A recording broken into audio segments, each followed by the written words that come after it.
All right. So in theory, we're live. I think so. It just started going there, didn't it? So yeah, yeah. Yeah. My wife. Can you see who comes in? I really can't see, so I don't know how many's on. It could just me and you chatting here, so it could. Yeah, I'll use my phone as well. In technology. So yeah, we'll see. Maybe well, it's almost 7. Yep, there we are. I'm on my We're phone. good. We're on. Okay. Yeah, excellent. Nice. All right. Brilliant. Well, That's technology for you, isn't it? I If only it was as easy to get to the other side of the world in person rather than just digitally. also told some guys since I changed the event because of the technology, I'm always looking for workarounds to try to get it done free uh, Yeah, and yeah, yeah. accurately. That's tough. So I put on the groups that I shared to, like the kayaking group, the New York one, the West Coast, to send me a friend request personally. So if I see somebody pop up, I'll hit accept, and they can go right to my timeline. Yeah, Uh, yeah. yeah. Hey, so it's 7 o'clock, and for those of you just joining me, I'm with Dessie McGlinchey. Is that correct? How I say Yes, 100%. Yeah, yeah, your last name? yeah, And multi-title um, champ, living in Ireland, correct? yeah, yeah, And yeah. surf kayaker known around the world, and I call you an influencer, and you might call yourself an influencer or videographer with the GoPro videos and things like that. But it's an honor. It's an honor. I just want to say, thank you for joining me. I'm basically new to the sport, and I've been a surfer since I was 14, and I'm 50 now. A board surfer. So Yeah. short boards, long boards, fun shapes. I ended up surfing a fish the last couple of years just because I've gotten older and slower. And no offense to anybody out there. It's just what works for me with my weight and my athletic ability these days. But I'll just real quick, no one wants to hear about me, but what happened was when COVID hit here, my wife and I started accessing the beach a lot more, and we were working from home. And of course, we wanted to be outside. And I had a sit on top ocean kayak frenzy that I was riding in the waves when I drag all our stuff to the beach and my son and surfboards and kayaks. And I'm like, oh, this is fun. It's like the waves here, especially in the summer, summers are our worst months. So I'm like, I can ride little ripples on this thing. Well, it ended up getting stolen, which was kind of a blessing.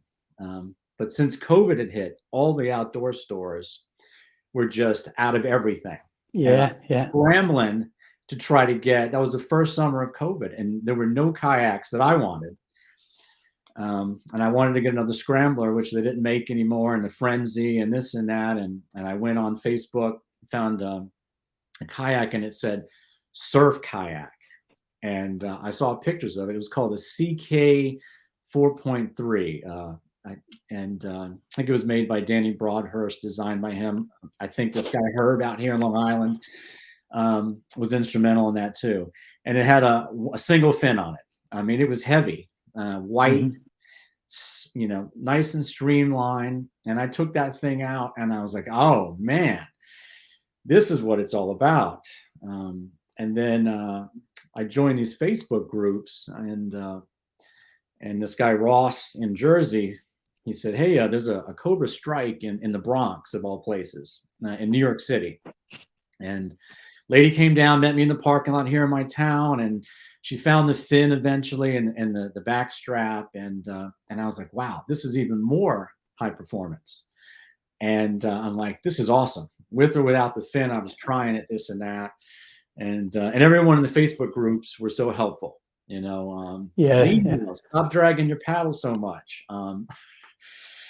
And anyway, John Guido, who will keep his surf break top secret, but he's out further away from New York City, going out into Long Island. And he's like, "Hey, Richie, we're out here, 20 miles away from where you're going. Bunch of guys got surf kayaks, and I've actually never seen someone sit inside the surf kayak. I've never even been to the river to see the whitewater guys, but I see all these guys with the sit-in skirts and everything, and helmets, and I was like, wow, this is cool. And they were flying. They were absolutely flying. And this 85-year-old guy named Des, he eventually I took his sit on top mega, and then I got what John was saying, which is the plastic, especially the Cobra or any of them, are kind of like steamboats, pushing the water a little heavily. But as soon as I got on that sit on top mega, I was like, whoa, the composite, whatever it's made out of, slick. As soon as I got on the wave, it just took off. And John's like, you got to learn how to roll. And I really was like, there's no way I'm going to do that, man. I'm a surfer, I just want the freedom. I just want to jump on this thing and go. And he loaned me his Necky Rip whitewater kayak. Mm-hmm. And I took that in the bay. I live a few minutes from the bay, no waves ever. So my wife went with me, and just to watch, this idiot try it. And no one was giving instructions, so I YouTubed everything. I couldn't go to an indoor pool because of COVID. And I kind of got it on my first try with that Necky Rip, that whitewater with the rounded edges. And then I ended up buying a Mega Cyclone, just kind of out of the blue, out of frustration. I kept looking and looking and looking, and I was talking to John. He's like, "Oh, we got plenty of boats for you out here," And I'm like, Jesus, I just want to get a boat of my own and try it, and that was it. I think I went out last June, and I put my little GoPro on it for the maiden voyage, and I was just trying not to have to roll in the waves. So, and that's kind of been my journey. But so when you started, how old were you? And like, how did you start? And like, when did the rolling, start? And how did you get into that all in the same process? Believe it or not, I was pretty late coming to it, actually. When I left school, I went on to further education college, and it was a leisure course we were on. So, and part of that course was kayaking, and really that was my first instruction. I think I'd maybe sat in a kayak 2 or 3 times before that, just flat water stuff. And part of the course was you had to get your 3-star, so it was like a personal skills award to achieve the course. So, and the big thing on the 3-star was the roll. You have to get the roll for it. So I can't remember what year it was, but it was 17, and it was Valentine's Day, and there was snow on the ground and stuff. And we the kit was terrible. Like, I think I had three jumpers on, and a really dodgy kag that leaked, and I got a roll that day, so I got my 3-star. But it might have been 6 months after that before I actually had to roll properly and managed to get a roll, one for real. So yeah. I didn't even own a boat. I didn't get a boat until I was about 21, till I started earning money and stuff. So I had no kayak. But really, the kayaking was all river based over here. So it was all plastic boats paddling the rivers, and a bit like yourself, when the summer came and we were off the rivers, I started surfing the boat a little bit, but most of the time it was surfing the plastic boats out in the surf. But I had a rotobat, which is like a pool bat, rounded edges and straight line stuff straight to the beach. And exactly. And eventually then, I know, and then I bought a surfboard, and it was like, oh, surfing, right, okay, go across the wave. You don't go straight in anymore. So, and it took a wee while, but I think it was about 90, might have been 97. There was a home internationals, and the home internationals would be England, Scotland, Wales, and Ireland. Would have competed in the home international, and it still happens sort of in between the worlds. So every second year it would run, and it was in Eastgate, and we borrowed a boat out of the National Outdoor Centre. So it was our first sort of composite boat, and got into it. It was like, whoa, what's this about? It turned so much quicker, and more times the back of the boat overtook me, and I was going backwards in towards the beach and that. So, but right away, instant first wave, hooked on the sport. It was like, this is the way to go. This is where we're at. So, and I suppose it was still sort of a summer thing to do for us, and the rivers was still the number one thing. And paddling rivers and trying to get better in the rivers and stuff. And then just over time, the sort of the ocean called more, and we ended up going to the coast more. And Yeah. hey, listen, I swam so many times out of the boat, more and more times, and eventually, you realize when you're surfing here, as you get better, you have more fun if you stay in the boat, because you're not having to go in and empty and start again and Oh, that. So, and then a couple of times, I came out of the boat and got to the beach, and the boat was damaged and that. So it was like, you've got to get your roll sorted out and make sure that you stay in your boat. So rolling now, I think, once you get the roll and the technique, if the roll starts to fade on you, it's because it's in here, it's fading. You have the skills, and it's just about settling down and waiting for all the turbulence to stop and the pressure to come off the boat, and then roll, when it allows you to come back up again. So it tends to be now, when I get hit and put over, I'll just wait and yeah. wait until the pressure comes off, and then it's like, okay, go now. But there's times, even probably 2 years ago, I was sort of wobbly with my roll, and I'm using really short paddles, so it has to be good or you're going to come out. So my Right. paddles are 180 centimeters in length, so they're quite short. They're Yeah. short paddles, so you don't have a big arc. So you've got to get your technique right for the roll. But I think it's about 2 years since I came out of the boat, so it is. So, Yeah. but hey, listen, that could be tomorrow if I went surfing. You're always a day or two away from your next swim. That's how we look at it. You're never going to ever stay in your boat all the time. Something can happen. It could lose the paddle, or the deck could blow in it, the skirt could blow. But I've sort of learned that if the skirt blows, you stay in the boat and you paddle it swamped. That Yeah. way you still have control of the boat and you've got all your kit. And it just takes a long time to get to the shore, but at Yeah. least when you get there, you've still got all your bits of kit with you. You're not chasing after something. So the Yeah. roll is certainly really important, that you get a good roll. And we're lucky that over here there's a lot of council, which is the local sort of government. They provide swimming pools, and in the wintertime, most kayak clubs would go into the swimming pools, Mm. and do our sessions and that. So that's the ideal place to learn your role. And then when you get back out, when it warms up a little bit, you get to test it in real water. But Excellent. it's not pleasant learning to roll in cold water, as you know. So Yeah. you definitely want the right environment to learn your role, which is obviously warm water. Yeah, I think I started John Guido's on. I think I tried once in I think it was 40 degrees. So that'd be 4 degrees Celsius for you, I guess, ish. Mm-hmm. And as soon as my face went there, I said, forget it. And I think that Yeah. was March of last year. And I waited till May till it got a little warmer in the bay. Um, but it's interesting. There's a couple of whitewater guys. This guy Charlie who came to the island, and he's a whitewater guy. And I think also someone else saw one of my videos and commented like, "You rolled so many times in that flat bottom boat." So I mean, I tried the Necky Rip, and that's why John loaned it to me, because those whitewater boats do not have the flat bottom that these surf kayaks have. So I did the Necky, and then I also borrowed Charlie's Piranha, a little tiny thing. It reminded me of a light bulb. It was Yeah. just so small and bulbous. And he took mine, the Cyclone.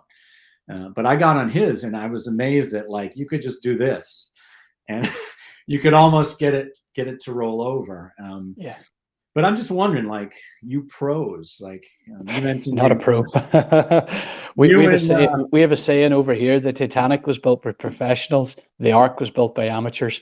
and then you mentioned your skirt blowing. I mean, I went out to John's break out further out on the island, and it breaks a little further out than where I'm used to. And then there's some sandbars that are really far out, and I was just not comfortable enough. I haven't even been doing this a year, but I did take a swim in his break, and it was pretty far out. And just from surfing for almost 3 decades, I'm fine, out in the water in the deep. But it just took me, I think, 20 minutes to kick that thing in. Yeah. And I mean, there's just no way around it. But I mean, you pros and you guys, like you said, I mean, are there any days where the waves, where you just are spent because you've been out there for 2 hours and you just got nothing left? Because I would love to get to the point where I'm not looking out there going, man, I don't want to have to roll today. Like Did you get over that curve in a couple of years when you were I don't starting know. out? I think because I surf on my own a lot, years ago, there used to be big groups of us would go, and then everybody just, same as myself, get married, have kids and commitments, and don't get to the coast a lot. And it was like, case if, right, if I don't go on my own, I'm not going to get any waves. So, but I learned pretty quick that when I pull up, the days when I pull up at the coast, before the car even stops moving, I know if I'm getting in or not, or I'm going home. Mm, I'll drive down and I'll look, and within the first 2 minutes, if I'm still undecided, I don't surf. I yeah. go somewhere else and go to a place that's a little bit easier to surf. So, and that's kind of how I've been keeping myself safe for all those years. That um, if I think, but when I make my mind up to say I'm going to get in 100% in my head that I'm able to handle whatever will come here today, and my roll will be good. But listen, as I say, if the paddle get taken out of your hands, there's very little you can do. If you don't get your hand roll, you're out of the boat and you're swimming to shore. So, but I think if you think about am I not going to be able to roll, then you're probably going to end up with a swim. You've got to believe 100% that you're going to get your roll, before you Yeah. even enter the water. So, I kind of be in that mindset that. Yeah. You've got to get it. You just said John Guido was on. I noticed one of our lads was on there, Jake King. Yeah. Jake's a world champion. Jake won the worlds in Australia. So he Oh, did wow. he won the men's at 18. So he's listening in here, so he's getting a wee name drop. So he is. But Jake was one of our juniors, and he's sitting and watching here as well. So Oh, uh, yeah. I've been yeah, going through YouTube and making a playlist. I could probably put it in the comments here. I think he's in one of them. But yeah, my wife's like, I feel like I'm 14 when my brother and I, all we wanted to do was surf. I grew up down south, the Carolinas and Florida. yeah, I just did some basic surfing in Hawaii and Costa Rica. That's it. In LA, in Southern yeah, California. yeah, yeah, yeah. That's the extent of my surfing. But when I was younger, I was on a mission to surf every day, if possible. But now it's kind of turned into surf kayaking. And Well, as I said, we did a lot of board surfing, and we did a couple of trips down the west coast of France, and that, just with boards and stuff, and no kayaks, or because we basically, there were whitewater boats, and we didn't think it was the place to bring them. So, yeah, um, but we've been back there quite a few times down through France and into Spain with the boats and that, but tend to find, hey, it's hard to beat what you have at home. The stuff we get here is as good as anywhere. So yeah, over the years, I've found I don't need to go traveling for a week here, a week there. I can nip down the road, and 4 hours later, I'm back home again, and I've got my stoke for the week. I'm yeah, good. So I see it like a round of golf. People go out and go for a round of golf and disappear for 4 hours and come home again happy, and the stress levels are gone. And doctor's orders. Yeah, that's what I do. There's times my wife would say to me, "You need to go to the water," so she'd chase me out the door to go surfing. So she yeah. would. So when rolling is just like you said, practice, and Yeah, yeah, I don't want to say I was scared shitless, but I had, like you said, I had my fair share of wet exits, and I was going out by myself, but staying pretty close to shore. I was going out in slop, onshore stuff before work, and there were a few days, man, where I was about to say, "Forget this. I'm done with this. I'm gonna get a wave ski. I'm gonna get a sit on top. Like I can't do this. This is just too much, man." I was about ready to say, "Forget this. It's just not happening." And what's funny is I kind of forgot to go back to basics, about setting up and watching the paddle and going all the way around and leaning back. In the Cyclone, it's great. It's a longer boat, and I don't even know if I have a hip flip. I'm just trying to replicate what I saw on YouTube, but when the whitewater's coming at you, and I've either gotten cartwheeled backwards and then I'm getting dragged backwards. I think I'm going backwards. I'm not really sure. And like you and John say, just relax. But sometimes on the videos, I see you guys, even when there's turbulent whitewater, you're kind of already popped up. You didn't wait for the wave to like totally settle yet. I mean, is that something you do I think subconsciously? it's just it's instinct. I think sometimes Richie, that sometimes I'll wait. It depends what pressure I'm feeling on the boat. If there's not a lot of pressure in the boat, then I'll go right away and try and get up straight away. And other times you just go, right, we're getting a beating here, so we just got to hold on until it decides to let me go. But yeah, there's days you get dragged backwards and there's days you don't. But you have to remember that when I'm putting videos up, I'm only showing you what I want you to see. So you don't see the ones where I get dragged all the way back, So me too. Yeah. Yeah. So the only, I guess, paddling out, there's a few different techniques. There's a guy, Peter, out here. It was like him and John and Herb. They're great. I've seen some videos. Do you make the choice to try to climb the whitewater, right? Is it 6 foot, 8 foot, 4 foot, or do you roll under it? I tried rolling under it once, a small wave, I thought. And as soon as I rolled underneath it, I had from duck diving surfboards, I kept my boards kind of short so I could get down and get up. Longboards, you can't do it, which is why I never really took them out. But when I rolled under the wave, I just really didn't think there'd be so much turbulence underneath. And it just grabbed my, the side of my paddle and just like ripped my shoulder out at the impact, do you have any tricks or tips? Well, I would, as I say, surf the board. So, and I would tend to always surf the slightly longer board. So, you've obviously heard of the thing turning turtle, flipping the board over and going under it. I apply the same principles to the surf. There's days where, like on a BMX, you try and bunny hop up and over. So the last stroke is to lift the bow, and you just hope you've got enough. You've got enough lift that when the wave comes along and pushes it just pushes you up like that. And then you flatten out again. So sometimes it pushes you back and you go that way. But it's probably maybe 2 seconds before I hit the whitewater, I'm deciding I'm going to go under or I'm going to go over. And there's days I get, if you're going to go under the whitewater, then you've got to make sure you get the bow down and under the wave. So when the whitewater hits the bow, it pushes the bow down, and tends to be sometimes that pushes you under. And then the wave just passes you by and you can roll up again. There's days you'll see some of the videos I've done where if the wave's too steep and I'm not going to, basically it's pitching out over and I don't get the bow down, then I get dragged, and there's one of the places I've surfed. It's taking you down and round a few times, round and round a third time before it releases you. So you get 3 roll rotations under the water. There's days where I've had the eyelids turned inside out. But I always tend to open my eyes under the water. So as soon as I go under, my eyes are open to see am I dark or I'm in the light.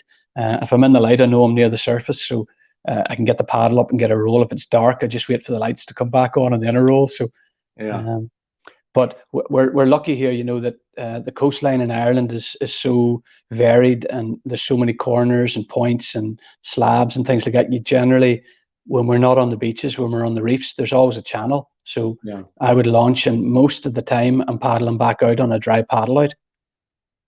So it's basically the channel, and I paddle around the break. So you basically come out and around and back into the takeoff zone. Now and again, you'll get a big wide one that comes across and just takes you with it. So there's very little you can do with them. Either try and hop up over or get down underneath them, but it's not an exact science, and it's I'm going with my gut a lot of the time as to what I want to do here. Am I going to go up over or am I going to go down under? So and I say sometimes it's successful and sometimes it's not, and that's you have to pay your dues sometimes, and the ocean just tells you that you're not getting over this time. I'm taking you back in there for a spin. So that's how it works. So my wife's like, it looks like so much work. Why don't you just grab your surfboard and your shorts, And I'm like, I don't know what happened. I just wanted to try something new.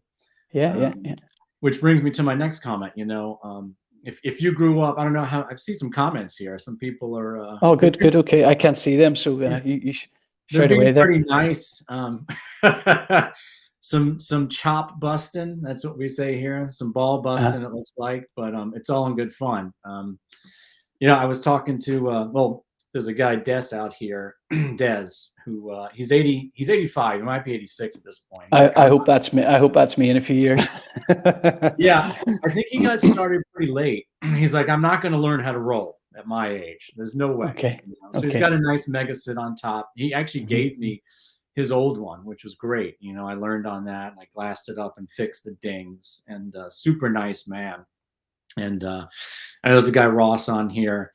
He got me started with the Cobra Strike. He's in his 60s, mid 60s, and even at 50, I'm like, do I want to learn to roll? Do I want to start all over again? It's like You do. You learn to roll. Yeah.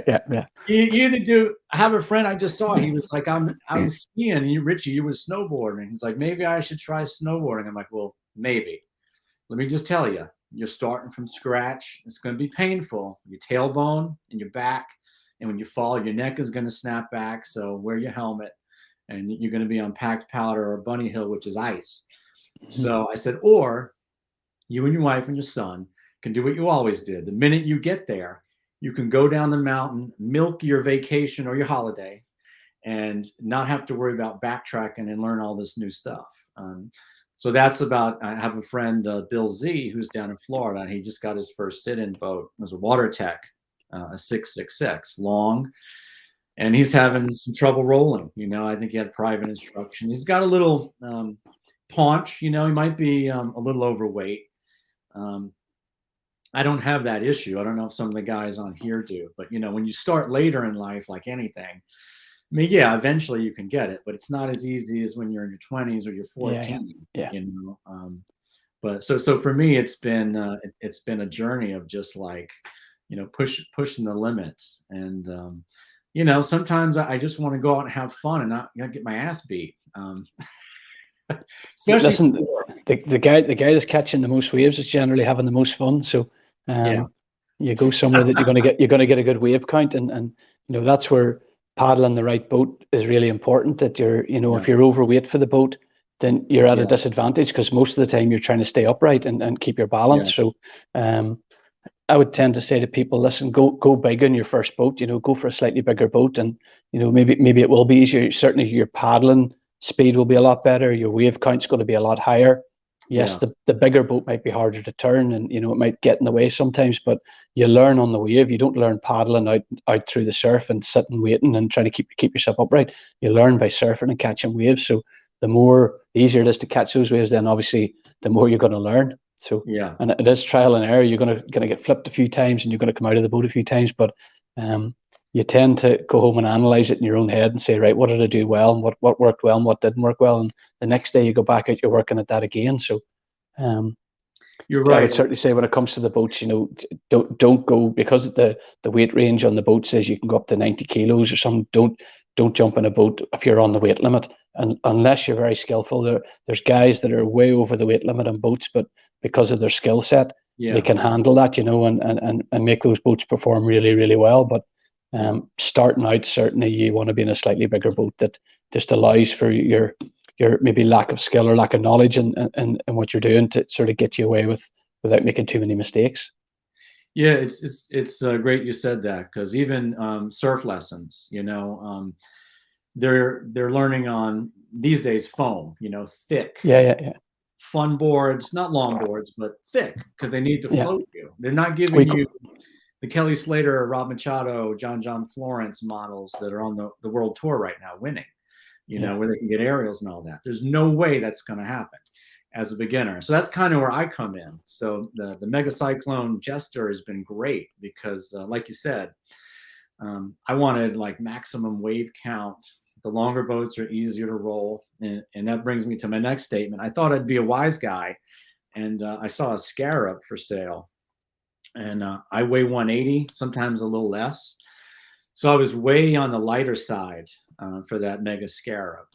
But I thought it would be like a surfboard fish, where it would float me more, it'd be more stable. It was an inch and a half wider, and I think an inch and a half taller.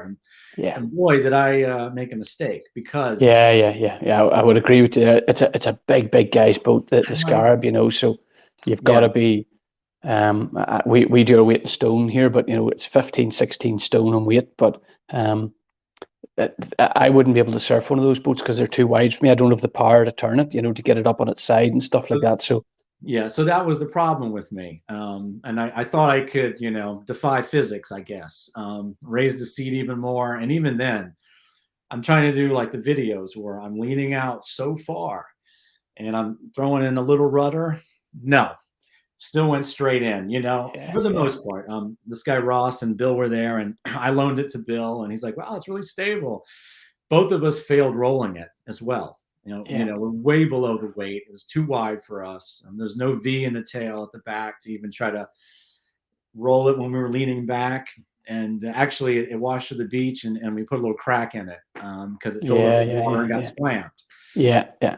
So I'm like, all right, that experiment failed. So, so for me, maybe we could talk about boats because I'll just make the surfing reference that Kelly Slater, the guys on the world tour, Philippe Toledo, they're riding these light, super light surfboards. They're getting aerials. They've got a giant quiver. Ton 10, 20, 30, 40 boards. Yeah, They're yeah, not yeah. running long boards or fishes or any of that for the most part. They got short boards, but then there's a longboard division, just like there's an HP and an IC division. And Mm-hmm, mm-hmm. my Mega Cyclone, it doesn't feel like that long to me. I got a twin fin, and I get plenty of ways. I can carve it a little, but I will say that I tried the Cyclone, and I tried the Scarab, and even with the Scarab, I could tell. I like to get in the wave early, and it wasn't happening even with that. I like to paddle out pretty quick and wait for my moment. And the Cyclone was just like, fast, super fast. But the only difference was as soon as I came off the top on a wave, I knew if I was going to catch the nose on my Cyclone, as opposed to when the Scarab, even though I only surfed it for a couple of days, I came down a section. I'm like, oh, wow, the nose didn't grab. I kind of like that. But for me, it's like, I've never done a true IC boat, with no fins. So, I mean, in your videos, you can follow Dessie on Instagram at Dessie Surf, but you're using an IC boat for much of those videos. Yeah, I'm pretty. I would class myself as old school. Okay. The IC boat, in my opinion, shouldn't really have fins in. But this is the first time I've ever got a boat made with fin boxes. So, Right. to be honest, I probably only put fins in it 4 or 5 times in a year and a half, in a year. So, I still like just to surf a boat on the rail. Just without the It fins. seems insane. It's crazy. I've never done it, but Yeah, there's a surfer, I forget his name. There's a little movement of finless surfboards, but with those, they can't really get them on the rail. They have to grab it with their hands and actually pull yeah, it up to yeah, get the yeah, rail in. But you guys, as John says here, he wants the fastest thing on the water in Long Island. yeah. So, I mean, just a stupid question. The fins are going to slow you down, correct? You're going to have drag. To be honest, a little bit, but when the boat's going steep, it's gripping and it's going well. So the fins, certainly they have their place. At times for your drive and stuff around your bottom turn, and gripping Right. even around a top turn, that Yeah. they're gripping. So it's never been that. It's not an exact science. I probably need to go and put the fins in and surf a few waves and put the speedo on the boat to see what the difference is. But Yeah. I think you can sometimes generate speed with the fins in. You can build your speed up a little bit more, but Yeah. the advantage in my longboat is that I can let the rail slip when I want it to slip, and I can drop down the wave without just by releasing the rail and sliding a little bit and then re-engaging the rail. But when you have the fins in, you can't do that. I know I posted a clip last year when I was surfing one of the days with the fins in, and it was great going across the wave, and then the wave got a little bit fat, and you could see in the video the boat slowing down, and then as soon as the wave got steep again, the fins engaged and away she went again. So it's a trade-off, really, I think, with the fins in the longboat. A lot of guys stick in and run twin fins on the longboats all the time. I know Alejo in Costa Rica, he tends to run with fins all the time in his boat. That's the big wave surfer. A lot of his videos are done on the Cyclone.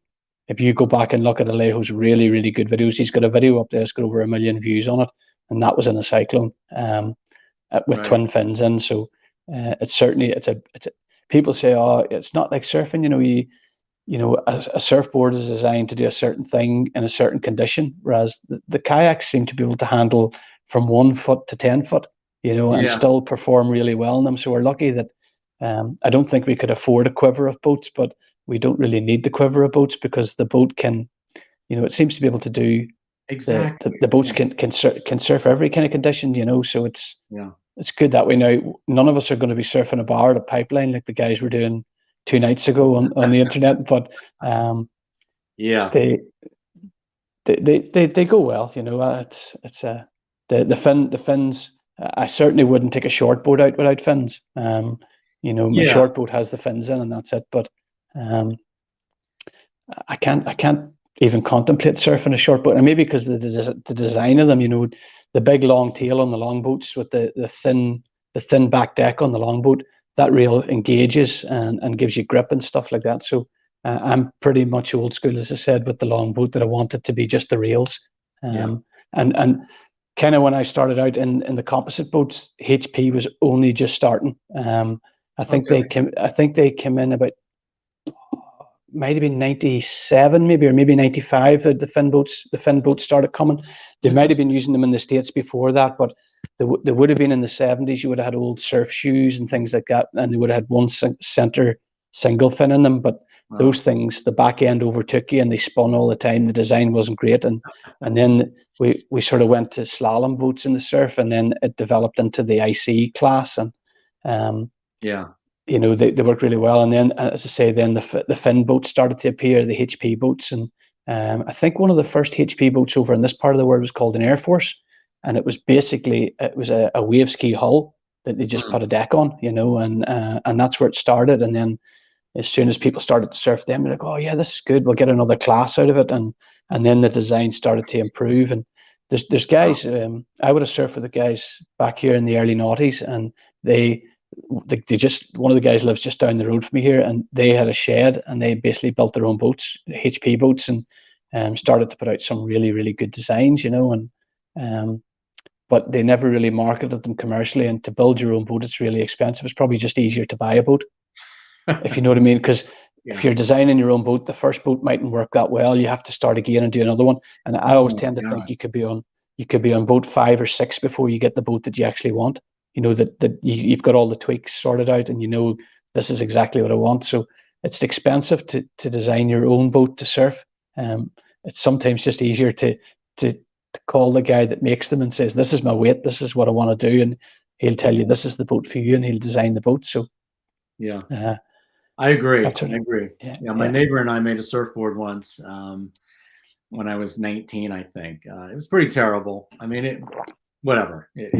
What do we know? We took advice from the surf Yeah, shop. it's, We it's got, it's all about learning, isn't it? You yeah, learn as you go. yeah, painted my own graphics, all that. It's a Yeah, yeah, keepsake, I guess, but yeah. performance board it is not. No, But no, no. You're right. It's yeah, yeah, Alessandro's on here, Backlotti. yeah, yeah. Yeah, he says, what about very tiny fins? I know John Guido just ordered a Fusion IC, and I think he got, is it twin fin or three? He's twins. Yeah, he was going to go. He was contemplating between quads and twins, and I just says, just listen. I had the quads in, and the boat felt really stiff, but Yeah, I was riding it with big fins, so yeah, I probably need to go exactly. down to smaller fins. Yeah, yeah, I will say that I've experimented a little bit, and I put in, I think are they 3 or 3.5, the kind of the mega stock ones, yeah, yeah. um, in the twin fin, and I took it out to meet John one day. I'm like, oh man, the wrong day to try out fins. It was a beautiful day, big, and I noticed right away that it was harder to turn. Very stiff. Yeah, the boat would have been very stiff then, So wouldn't it? this is a really stupid question. I had a competition kayak. I took the only fin out, and it was really hard to track back out and paddle back out. I mean, how are you even not spinning when you're in an IC boat and you're paddling back out into the surf, since there's no fins to kind of hold it straight? Paddling back out. If you paddle your whitewater boat, or you paddle the old 3 meter whitewater boats, like the sort of the 90s and into the noughties, and that, before the boats got really, really short for freestyle, like those boats didn't spin around, and yet they still had a big rocker profile. So I think if your paddling direction, you've got a little bit of speed up, you therefore have stability, and Yeah, the boat will keep going in a straight line for you. yeah, um I suppose it depends how the wave hits you, where it hits you. Does it hit you square on the nose, or hit you slightly off to the side? then yeah, it could push you and spin you. But to me, it's just like paddling a boat on flat water when you're paddling out, and every now and again you hit a ramp that you have to try and get over or get under. So, um, and I think just the more comfortable you get paddling the boat, the easier it is to paddle it in a straight line. You know yourself. You see people out, beginners, and they spend so much time trying to keep the thing straight. But once you've been paddling for 6 or 8 months, it's muscle memory. You don't have to think about keeping the boat straight. You're just concentrating on going forwards. Yeah. So yes. Yeah. So most of you guys, have you learned like the whitewater? I have a couple of whitewater guys that might be on, and this guy Charlie. Chris is a sea kayaker, and they learned all about high brace, low brace. They I think even Charlie in my cyclone was leaning over, bracing himself, and just using the paddle and kissing the water. Whereas I just came at it and I just want to surf. So just get me into the wave. Do most of you guys pros learn like every basic of see, as I say, I said at the start, I kind of got into it for the course that I did, the education course, and part of that was your 3-star BCU 3-star skills. So you have your forward paddling, reverse paddling, stopping, high brace, low brace, draw strokes, moving sideways and all that. So you would have had I would say take instruction, if you're going to take up kayaking, and learn the basic skills and basic strokes. Yeah. And then everything else comes off those strokes, that the beginner paddler, he looks like he's thinking about the stroke. The more efficient paddler, it becomes natural and fairly flows, and you don't actually distinguish there's in a forward paddle stroke, there could be a slight little sweep in that stroke to keep you straight. And, just the more time you spend on the boat, the more comfortable you are. So, but I would say take instruction at the start. You speed up that process of learning so much more. If you're going out on your own and you don't ever see what's happening, you can't picture what you look like in the boat. It's very hard to understand what's actually happening.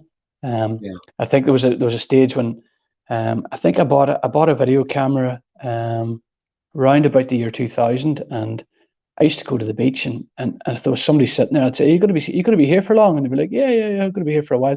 So there's a video camera. See, every time I catch a wave, hit that wee button on it there, and I'll come in and get it off you when you're finished, and it's very trusted of people. But there was maneuvers that I was doing. It was like, I know what it feels like, but I had no idea what it looked like until I actually seen it on camera. So, and then you're like, oh, that's what that is. And that's why, if you go back in and look at my YouTube, there's so much stuff on the old YouTube channel, because every time we went to the beach, we were filming it, and there might have been 10 or 12 kayakers going out then, and maybe, as you said, somebody's wife or partner was there, and you'd be saying, "Are you going to be sitting here?" Like, there's a chair, there's the camera. Just hit the button when somebody catches a wave, and then we would have went back and met up in the evening, maybe went somewhere for something to eat, and we'd have sat with the camera and went, "Here's one of your waves, look at that." And we kind of taught ourselves, by looking at what we were doing. I was very, very lucky that I paddled with a guy who was a very, very good wave skier. And to this day, he turned 60 there a couple of months ago, and to this day, he's still the best kayaker that I've, natural kayaker that I've ever paddled with in the surf. And just, we learned off him. We spent a winter, me and another lad spent a winter surfing with him 2 or 3 times a week. And we just progressed so much because we were paddling with somebody that knew what he was doing and was able to tell us, and, you need to do this, you need to do that, try this the next time. And that's where you're surfing with your peers. As you said, you're surfing with those guys, Ross and Peter and people like that, and they're giving you little tips, and you can see them do things, and it speeds up the learning process so much, So it does. Yeah, exactly. Like you and I were talking before we went live about the surf culture, and it's a little different with the surf kayaking, maybe because it's so small, but it's a little bit of a tighter unit. It's like a special little thing, especially here. I think we were talking earlier too that the boats, they're so hard to come by, and here in New York on the East Coast, there's one distributor in Savannah, which seems to be the only one. And yeah. There's loads of guys down in the Carolinas, North and South Carolina, that were surfing for years. There was a really good, strong East Coast team competing at World Championships up until probably I'm not actually sure if any of them went before. I know when they came to Ireland in '03, there was some fantastic surf kayakers, and those boats are sitting somewhere on the east coast and maybe not been surfed as much as they should be. So there are boats there. You guys just need to hunt them down and try and pull them out. And you're surfing a Cyclone, which is a 20-plus-year-old boat, but the design still works today. And just because something's slightly older, it doesn't mean it doesn't work. Uh, the Yeah. manufacturers of boats and stuff, they have to keep producing a new model to keep customers coming back to buy stuff. So it doesn't necessarily mean because yes, design is improving all the time, but it's not that the old stuff doesn't work anymore. The old stuff still works. There's guys there, Joey Hall, Spencer Cook, guys that Right. were just fantastic surf kayakers, and they have loads of boats. They all design boats and stuff. Those guys did big trips to Nicaragua, Costa Rica, all over the world, and those boats are still there. So they are. So it's just hunting them down and trying to get them up to your part of the world. So it is. Yeah, exactly. Joey Hall, I think, is in North Carolina. Yeah, yeah, yeah. He produced that DVD, that video.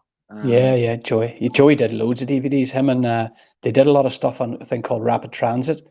Spencer Cook, those guys all designed boats. They designed a couple of boats there. They had a really nice longboat, the Sword it was called, and I think it Mm, was Neck. It might have been Necky or that they were working with, and then the firm went out of business, so it never really got fully into production.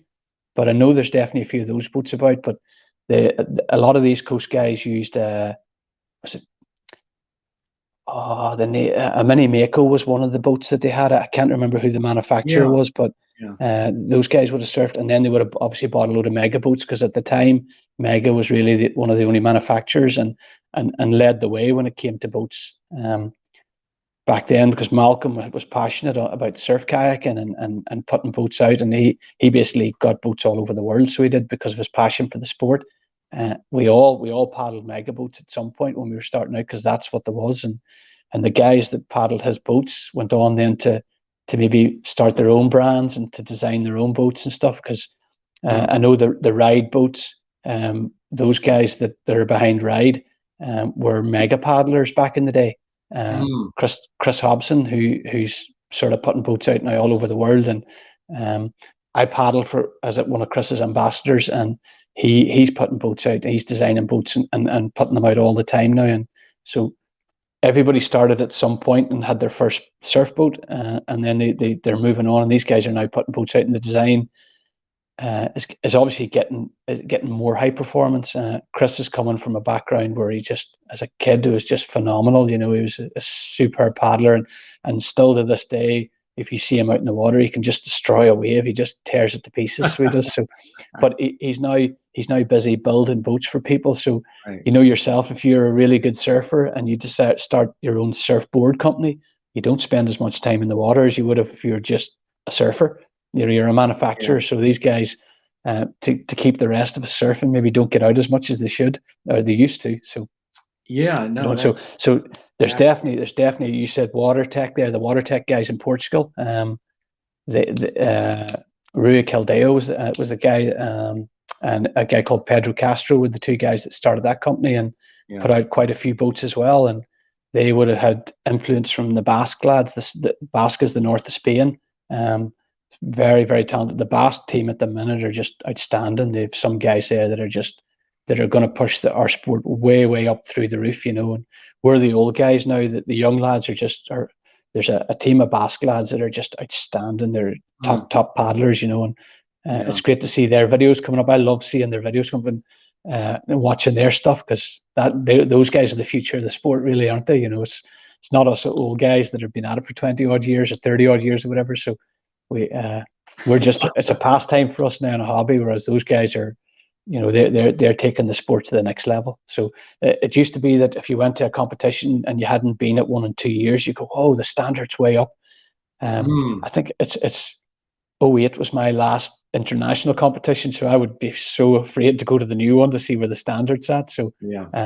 but we're lucky in Ireland that a lot of the surfers, the European surfers, come to Ireland to surf in the Irish Open. So every year we get to see them. And like last year at the Irish Open, there was maybe 7 or 8 world champions Mm, competing at the Irish Open. So it was great to see where the standard is, and and see the sports in really good hands with those guys, because Yeah. they're still pushing and pushing and pushing at it. So and design wise and boats wise and companies that manufacture, there's so much more of a choice now for people to paddle. So in different boats, you guys are just unlucky that there's a big puddle of water between where all the boats are being manufactured and where you need them to be. So Yeah, yeah. Yeah, that's the only thing. Yeah, it'd be Yeah. interesting to talk to Chris Hobson or the guys at Mega or Ride. I all the boats are beautiful. I mean, it's like the secret is out. Like you said, Mega was the brand back in the day, and they started it all. And of course, you either work for them and then you open up your own shop. That's just the way it works. My last Mega boat, it was actually Chris that built it. Yeah, there you go. He was working for Mega at the time, and then he went to Ride, and then yourself, when you work for someone else, eventually you want to be your own boss. And Chris had a really good reputation of being a fantastic surf kayaker, multi-world champion. So someone like that builds a boat, you're going to sit back and go, right, I want to see what this boat's about, and I want to paddle it to see how good it is. And listen, he's putting out some fantastic designs at the minute. Chris manufactures them and builds them, and he uses a guy called Jem Ho, who's a 30-year plus wave skier. So Jem knows the sport inside out. So Chris will go to Jem and say, this is what I want, and Jem has then the hands to design the first boat, and then they obviously make a mold and manufacture them out from that. So the Ride boats most of those were designed by a guy called James Hawker, who lived on the south coast of England. He actually had his own kayak brand for a while, which was Future, they were called. And James then, I think, he works with very, very high tech materials for I think he works in the military, providing stuff for military and that. So he obviously then went into that full time and designed a couple of boats and sold them to Ride, the designs, and then Ride manufactured his boats. So that's kind of the way it goes. The company will use someone that they know that knows what they're at, and to design a boat, and then they'll work from that and sell those as their models. So there's some very, very good guys that have lots of years of experience that are producing the boats and putting them out, and we're getting the benefit of it. I don't have hands on me to design things, so I'm quite happy just to say, can I have a go on that and paddle the boat? I don't really have an interest in designing, because I know, hey man, I don't have the skills to build a boat, so I'll leave it to the guys that know what they're doing. Yeah. I mean, as far as moves on the wave, I've been trying to.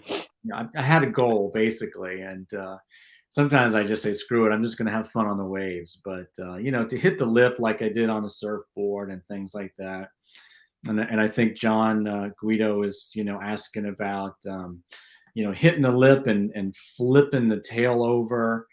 Those kind of moves, getting air and all that. I mean, you have any advice other than just try it and start it, shifting of weight and Yeah, listen, believe it or not, a lot of the time when you're paddling, maybe not the aerials and stuff. I'm not, as I say, I'm old school. I've maybe popped 4 or 5 aerials in my life, and that's it. So, but there's guys now can do them just like that, that are way more skilled than me. But with your buddies, when you're out with your buddies, little things like when you're surfing, if they're sitting out the back watching, you want to say, how many times did you see the back of my head at the top of the wave?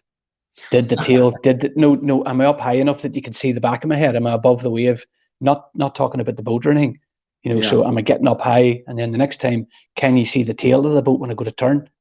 And as I said to you, like, I learned so much off video, and back when we were learning that the video analysis was the thing that taught us how to do it, actually I can get the tail up. I'm up nice and high on the wave and stuff like that. If you're sitting on your own, you never ever get a chance to see that, because you only see what's in front of you. You don't see what's around you, and you can't see from a different perspective. So the turns, I'll always say that speed is your friend. This on the board as well. The faster you're going, the easier the boat is to turn, and the more maneuverable it'll be. Same in any sport, snowboarding, mountain biking. You've got speed. The speed's your friend. It'll allow you to do stuff. So if you can get the boat going fast, then go for your maneuvers, and learn them. That if you're forcing it on a slow wave and you're trying to force stuff, it just doesn't feel right. But I would tell the guys when we were coaching back in the day, if you go for a maneuver and you're going fast enough, you tend to actually know that you're going to complete the maneuver before you even start it. Yeah. That makes sense, because you just believe that you're going to be able to do it, and if you're going really slow and you try something, the Yeah. boat's not going to come around, or Yeah. and you sort of feel that way. So there's a very small number of people doing those top end maneuvers, like the aerials and some of the freestyle maneuvers that are coming into surfing, that have come over from the rivers. Yeah. The vast majority of us just about get the tail up out of the water and show a little bit of tail and stuff like that. So, Yeah. but it's all about the speed. And as Speed. you said, John, your friend John said he just wants to be the fastest in the water. That's a good place to start, because if you're the fastest in the water, then your boat's going to be really light and maneuverable. So you go for the moves when you've got the speed. Yeah, exactly. I was watching the snowboarding on the Olympics, the women's anyway, but same thing. Yeah. You can tell when they go and they're moving a little too slow, or as soon as they hit that ramp, even we can tell when they start that rotation. Like, yeah, they're going to fall a little too short, or they're not going to make the grab because they can't tuck far enough. They got to release. So, like you said, speed is king. I mean, speed is your friend. That's what it is. Yeah. Speed is king if you want to get up in the air, get your tail in the air. And so, have you done any short HP boats? I think John was asking. We Oh kind of yeah. yeah. I had a Mega Venom, which was this is a good story now. That it was a UFO Venom. It was called UFO. Those were designed on the west coast of America. So the sort of the Air Force was the first mega boat, and then Mega bought the license off a guy called Leo Lucas, I think it was, on the west coast, and he designed the UFO, and Mega bought the design off him and brought it across to England, and then it became the Venom. Okay. There was quite a few boats. There's maybe 4 or 5 different boats, which were, little design variations on the UFO. So I had a Venom first. I then went into a Prowler, which was another version of that boat. Mm-hmm. The Prowler would have been a World Championship winning design. Back in 2005, a guy called Johnny Bingham from here won in Costa Rica on the Venom, or in the Prowler. I had a Reflex for a while, a little Reflex, but it was just too small. As soon as you got 8 or 10 foot out in front of the shoulder, the boat sort of stopped. So it was like, I need to get something a little bit longer. So I had Aha. I had a Mega Boost then. I had a Mega Boost, which was a lovely little boat. Okay. I kind of always wanted one of Vincent Shea. Have you seen him on the internet anywhere? Vincent was he lives in California, and Okay. he put loads of videos out in the early noughties and stuff. If you can find some of his stuff, it's brilliant. And Vince was very, very good designer, and he designed a couple of boats, and they went into production by Murky Waters up in Canada. Murky Waters would make Dane Jackson's freestyle boats. Mm. For the competition, the freestyle guys have composite boats for the worlds and stuff. So Murky Waters manufactured a lot of stuff under Vince's design. So I was after one of those for years, and eventually one appeared. A guy in Scotland had it, and I managed to pick it up off him. And so I surf an old design HP boat. It's not top end high performance, but I'm not a top end high performance HP surfer, so I'm quite happy to surf that, and it's a lovely Yeah. boat. It loves the wave face, it loves to surf the wave face. It's not really about getting up and above the wave on it, or maybe that's just my excuse because I can't do it. But I still have that Murky Waters boat. You'll see it in some of the videos. It's a black boat with blue stripes on the front, or blue sort of fiery flames on the front, and it's a fantastic boat as well. I surfed Chris's Prodigy. I maybe only had about 35, 40 minutes in it there in September, and it was lovely. A lovely boat, and I'm a bit of a slow learner when it comes to everything, but surfing is definitely one. I'll need about 6 or 8 months before I'll actually feel comfortable in it.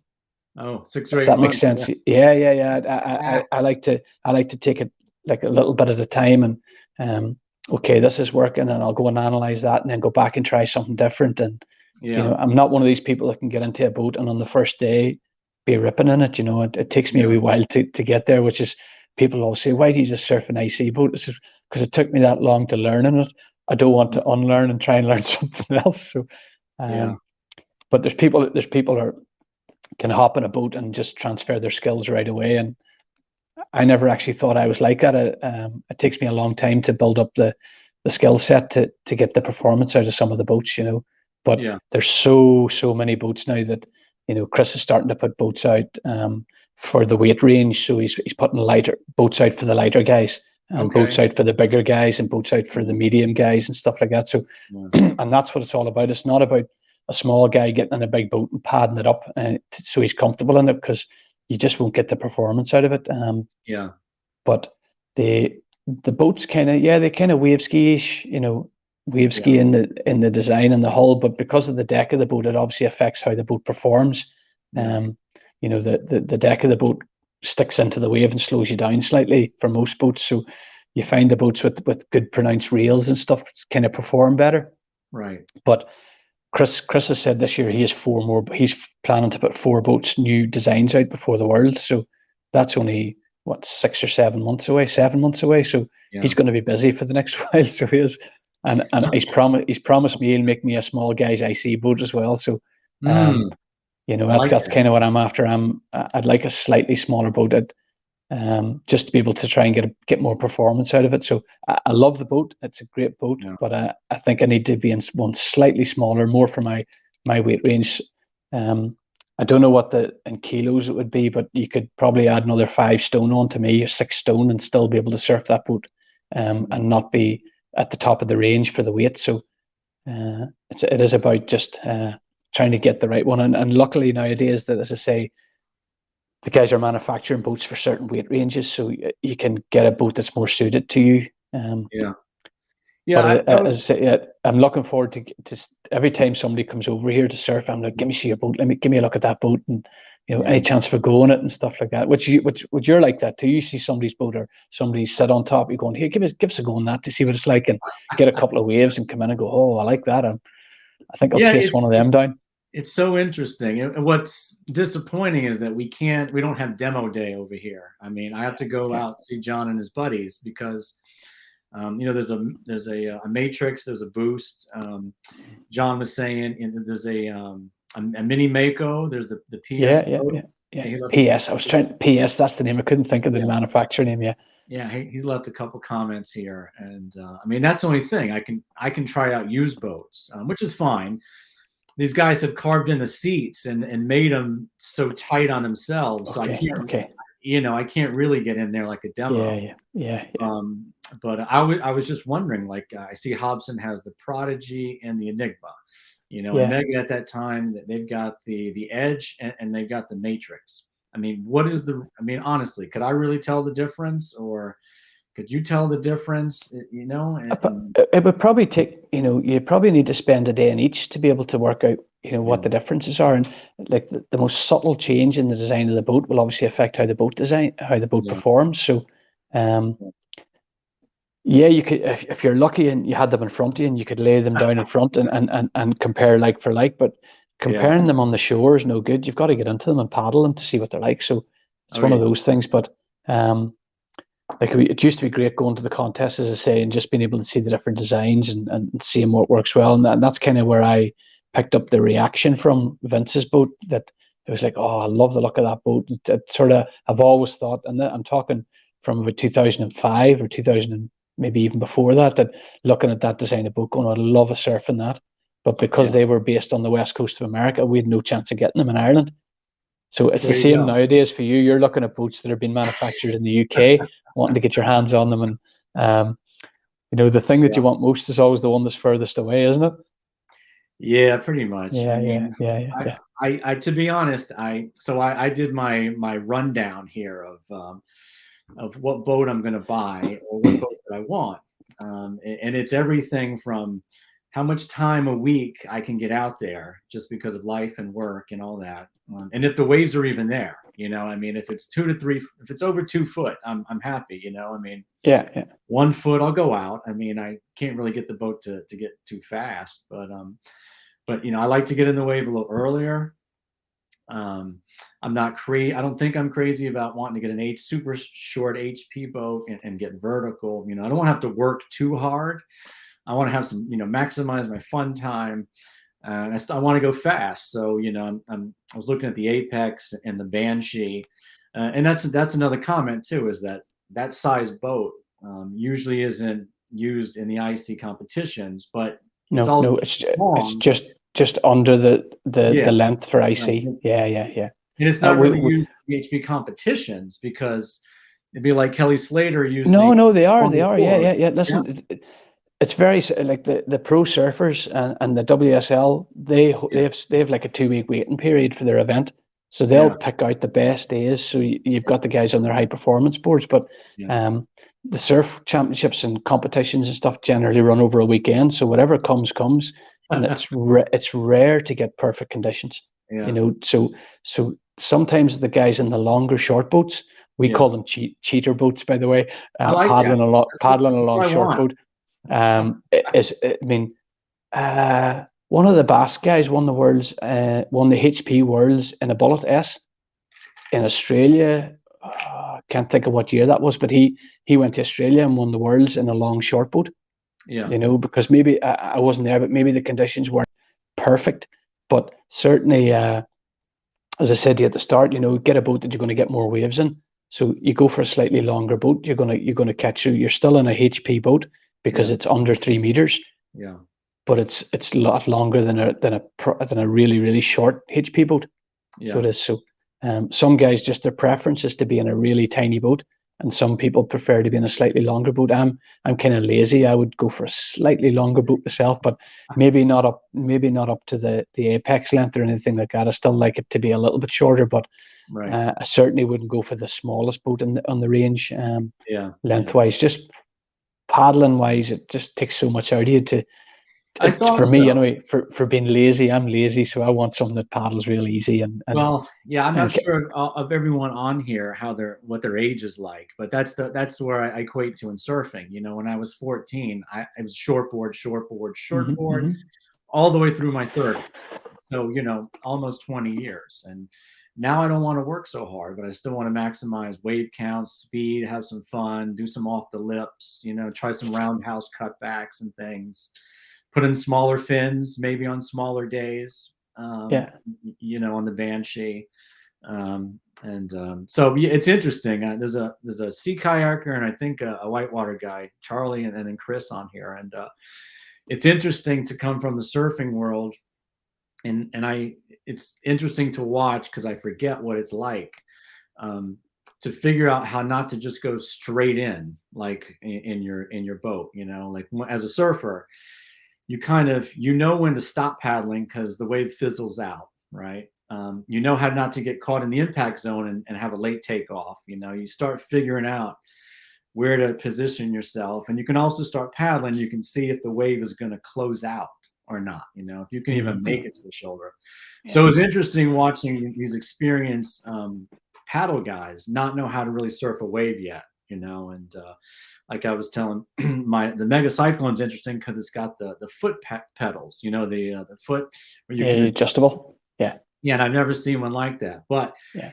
it's great because I was able to loan it to the two Yeah. guys Yeah. Yeah. Yeah. on different occasions, and see them, test out, how this flat bottom boat with a hard, rail is, and like Charlie, it was interesting. I'm like, all right, this is a left-hand brake. Now, basically, don't go straight in. It's a little longer, so you're going to nosedive a little bit. So you got to take off at an angle. First wave gets dumped right over. It was like 2 foot, and I'm like, so I remember those days. As a surfer, not knowing how far to really lean. Second wave gets dumped over again. I'm like, all right, so it's not a rounded whitewater boat. So when we say lean out, ruddering ain't going to cut it. Ruddering can turn you, but you really got to lean out. And but my one question to you was, those short boats. When I watch those videos, man, those guys are really leaning out. I mean, they are Yeah. stretching. The paddle is like they're even shortening the paddle grip so that the part in the wave is up there more, and they're stretching so far out there. I mean, is that pretty much what you got to do in a short boat. Yeah, well, it's all about the speed, isn't it? You know, as I said to you, Yeah, like you take it to snowboard and you see a guy carving a big lay down carve on a snowboard where he's right over and his hands are down, you know, and stuff like that. And it's because he's going fast. You try and do that going slow, you fall over. So yeah, the carve the arcs that you carve on the wave, you know, we would have done a lot of stuff as a team back in the early noughties. We probably had maybe 20 people in the squad, and we'd have been on the beach drawing lines with our paddle on the beach and curves, and you know trying to mimic the curves, the arcs that the boat take, and every boat will react different. So it's just learning how to get the most performance out of those turns and stuff, and how far you can lean over. And obviously, if you're going faster, you've got more stability because yeah, the rails are gripping. So yes, you can lean way out, and um, yeah, the paddle length, 10, my paddles are so short, they just, as far as my arms go, that's as far as they go, you know, it's, and that's the arc that I turn off. But what I would say yeah, is that, if you imagine you've got a big beach ball on your deck between you and your paddle. yeah, So you've got a big beach ball sitting here, a big beach ball here. So when I'm going to turn, that beach ball's always in the way, if you know what I mean. So yeah, I've noticed a lot of guys that surf freestyle have come from rivers. They surf with their elbows up. So I'm trying to show you here. So elbows are way up, yeah, yeah, and yeah, we tend to not maybe put the elbows up. We tend to hang below the paddle. You know, so yeah, they're always sitting on a low brace, and we're sort of sitting on that more the high brace position. But that high brace then moves to the side, so the yeah. paddle, you know, the paddle can get out that bit more. Um, to That's a allow good for point. that carve. Yeah, So what I would say is that if you're, you know, to always think that you've got a beach ball in front of you, yeah, and that's the position. The hands never come in close; they always stay out that far. So that arc then becomes, you know, yeah. it's you're steering, you know, with that. So now I'm not telling you to strap a beach ball onto your deck, I might. so don't. But if you can try and think, if you can hold that position that your arms are out, that creates the arc for your turns. So um, it certainly helps. It helps the turn anyway, and the more practice you get, and as I say, the faster you go, and the more you're able to lean the boat over and carve a much tighter course on the boat, or a much more aggressive line on the wave. Yeah, yeah. I agree. If that makes sense, I don't know if that makes sense or not, but that's kind of what my theory would be behind it. That you would, you know, that you're. Absolutely. I think the mistake people make is that they sometimes think that you need to turn really, really tight turns, and the turns are actually quite long turns, but they're nice and flowing, you know. And towards the end of the turn, then that's when boys flick the hips up and throw the tail out and throw a big spray and stuff like that. But 3/4 of that turn is the initial arc of it, and the smoother that arc is, and the more it flows, then the end result, the very end of that arc, then is the more explosive part of the maneuver. Yeah, I get So it that. is, yeah, yeah. Yeah, it's interesting. I know we're running a little over. I Yeah, I don't appreciate care it. what time Yeah, it is. yeah. 1:10 in the morning. It's okay. I don't I start work to I don't start work to 3 a.m. tomorrow, but I yeah, did check the surf report before I came on to you here, and thinking, oh, might get a wave in the morning. So I yeah, don't know if that's going to happen now though.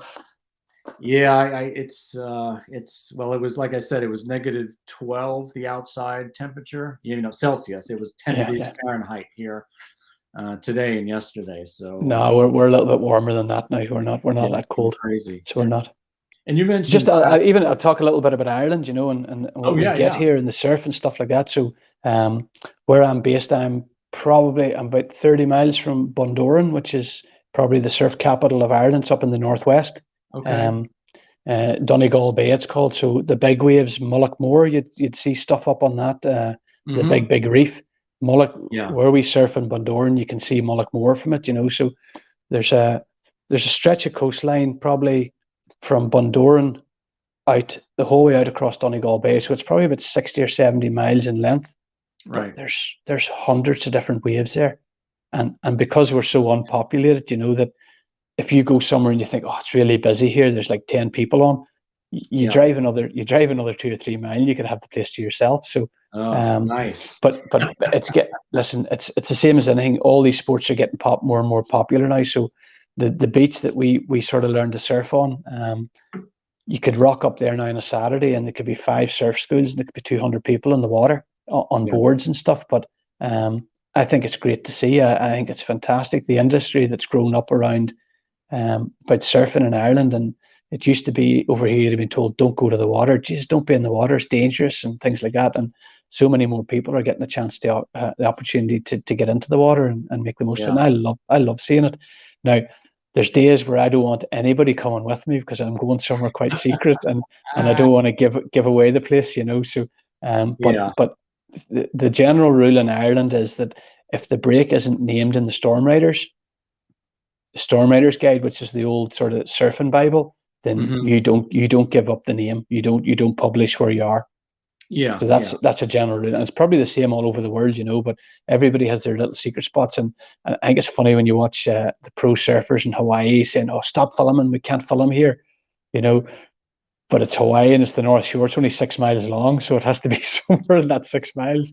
But there's a stretch of coastline from Bundoran out to Mullaghmore, which is probably 8 or 9 miles long, and there's so many world class waves there. Waves way beyond my ability, you know, shallow slabs and reefs and stuff like that just would barrel from one end to the other. But Nice. the secret of surfing is knowing your ability and knowing that you're not good enough to surf some of those waves, that you can't surf them in the boat, so they're board surfing waves. And then that as I say, that area of Northwest Ireland is just phenomenal. We get this time of year, all the swells are coming northwest swells, west and northwest, because of the North Atlantic and the way they hit us. And then our prevailing wind, you know, it's generally southwest, but as soon as the wind goes southerly, everything's offshore. All my waves go offshore. So tomorrow I was looking at the chart and it was like southwesterly. So I was like, if I'm going to go for waves, I'm going to have to go a wee bit further out to get the right wave, you know, as in maybe drive 90 minutes to get somewhere, you know, to get a really good spot that would be perfect tomorrow. There's days I'm 40 minutes away from the best conditions. So and in Ireland, because it's a small country, you know, you can drive from one side to the country to the other in 2 hours.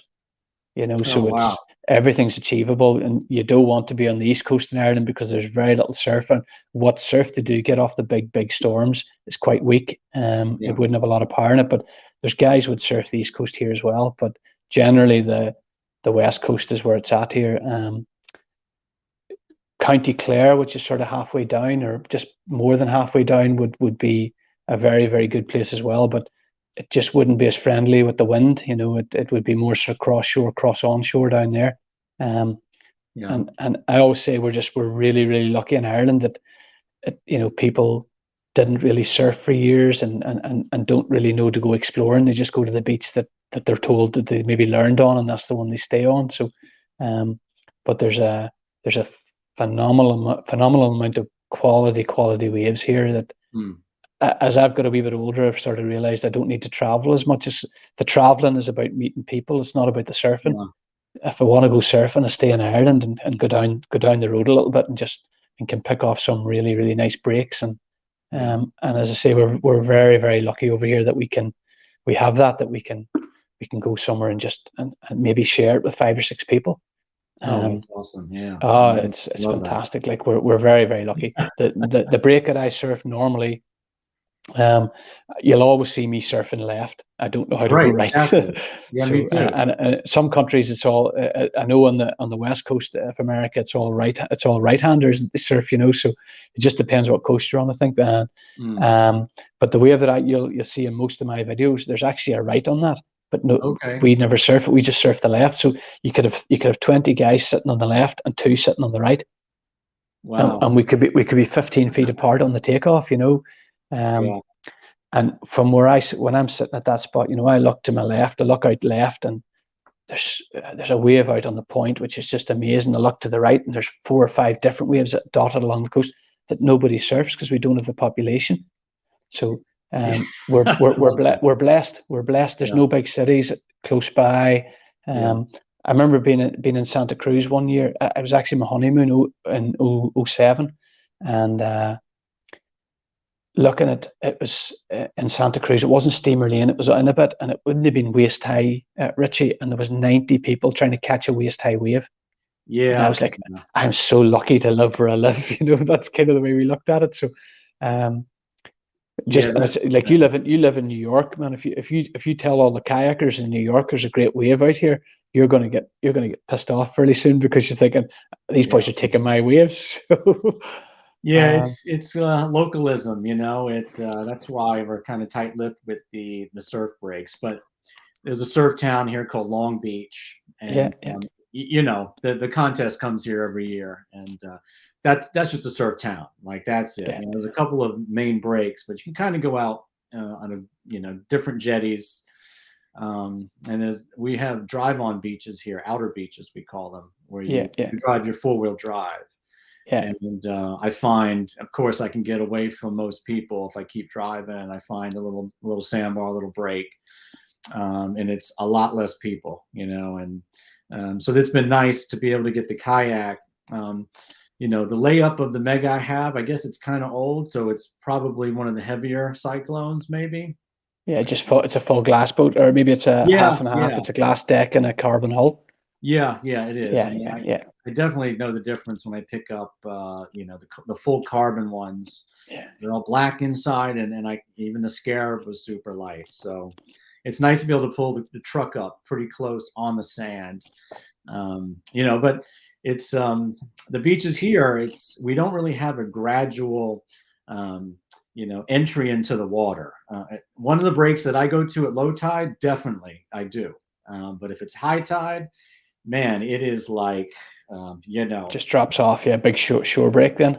yeah, just to get Yeah, yeah, past the yeah, short break. And then yeah, there's a sandbar further out. But even coming back in at the end of your day, yeah, it's you're landing back again on this, steep angle, and just trying not to get pulled back into the whitewash, which it's happened, and then the boat fills with water and mud, and sand, and the little sand crabs that end up stinking up the garage because they've.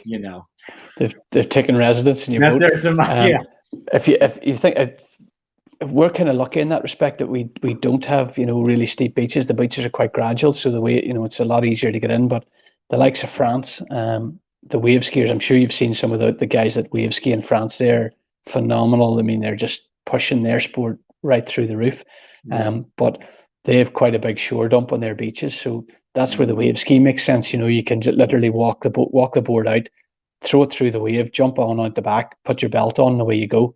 Yeah. So I think that's why certain countries the discipline is wave ski, certain countries the discipline's kayak, because it's what's easier to get out now. I tell people you're more likely to break your boat on the launch and the landing than you are surfing it. Yeah, that was my other question too.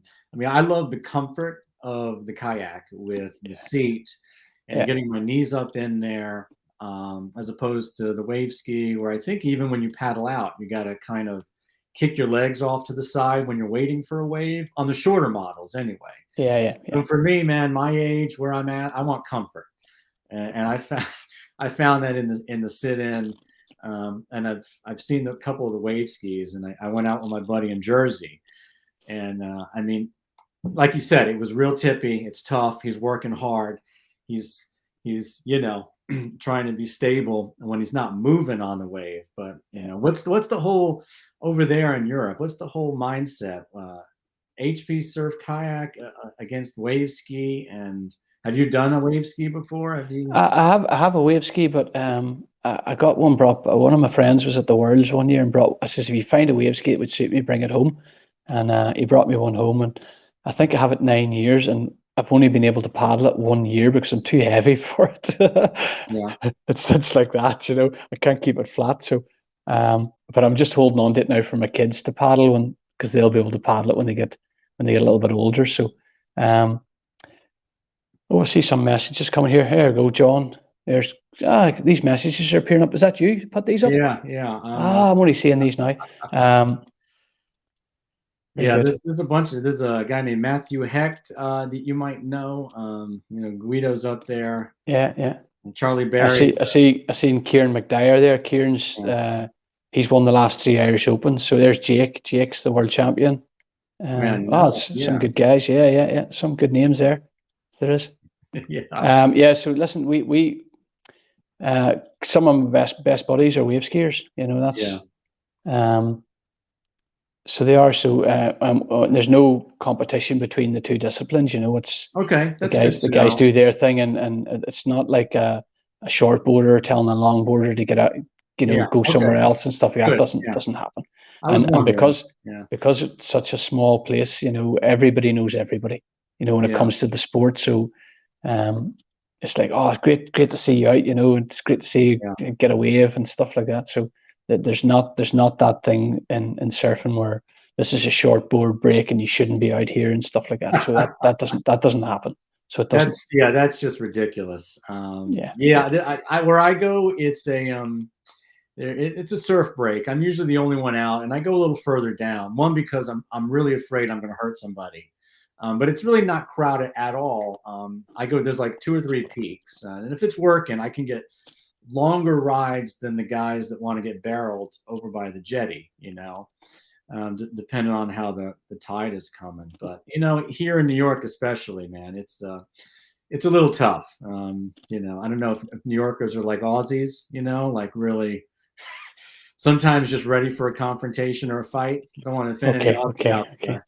Oh, here, listen. I've seen guys boxing in the water here too. It's just. Oh, it's But what awful. what what I've tend to find, Rich, is that the good guys doesn't bother them at all. They can get waves. They can do whatever they want. The really good guys, the guys with the attitude, they think that they're probably better than they are, and they're trying to Yeah, be the alpha. The guy that's the best doesn't need to be the alpha. He can just catch waves and enjoy surfing and stuff like that. So, yeah, but I've seen surfers, you know, going toe to toe and offering each other into the beach and stuff like that. And you just go, come on, guys, it's not worth it. You're here to enjoy yourself.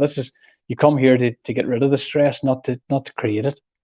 yeah. It's ridiculous. Yeah. Yeah, but like you said, it's kind of a tight knit community over there as well as here. But yeah, I mean, man, I really appreciate it. If anyone's listening, I think I put the link. If you wanted to join the video on here, you can do that. I think I can add 2 or 3 more people at one time and try not to talk over anyone, or maybe you guys are just shy. You don't want to show your face and all. But I mean, if you have any more questions or comments, you can put them up there. Dessie and I can see them. But yeah, somebody wrote Rockaway Beach, 200 guys on one wave. Yeah. Yeah. But as I say, like the surf schools, it is getting a little bit busier here, but they tend to be on certain beaches. But there's one of the beaches called Tullen Strand in Bundoran, a really really nice beach. It sort of breaks along a cliff, so there's an A-frame bounces off the cliff, and it'll be twice the size of all the other beaches because of the refraction we have off the cliff. But days Yeah. when it's really busy, all you've got to do is walk 10 minutes down the beach, and Yeah. you'll have a peak to yourself. So people are surfers are like sheep. They'll go where they see all the other sheep, whereas sometimes it's better just to avoid the pack. And what you do, drive down the beach a little bit further, Yeah. and just go somewhere where you have it to yourself. The Tullen Strand is, I think it's about 2 kilometers long, Yeah. and you can't drive a vehicle onto it. So you really, if you want to go down the beach, you're dedicated, you want to be down there. So people tend to come down, surf the first and second and third peak. You tend to find me on peak 5 or 6 when it's busy. Just keep going down the beach, and just because your wave count's going to be higher, you're going to get more waves because there's nobody down there. So Yeah. I'm just seeing here on the day they try meet the crew. Oh, there's somebody looking to meet up with you guys, bringing a sea Yeah. kayak. Yeah. Yeah. Yeah, Chris is a good sea kayaker. Something I do want to try as well. Just to ride the swell or do tidal races.